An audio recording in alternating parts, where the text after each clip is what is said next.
Hello, my name is Christopher Ned. This is my Icebreaker video.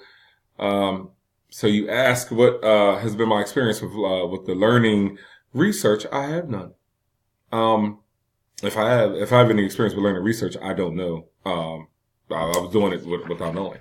Um, what will make learning research fun for me? Uh, Probably an interesting topic. If it's boring, I'm probably going to be bored by this course, but hopefully it's not. Um, what excites me about the course, I do have interest in qualitative and quantitative.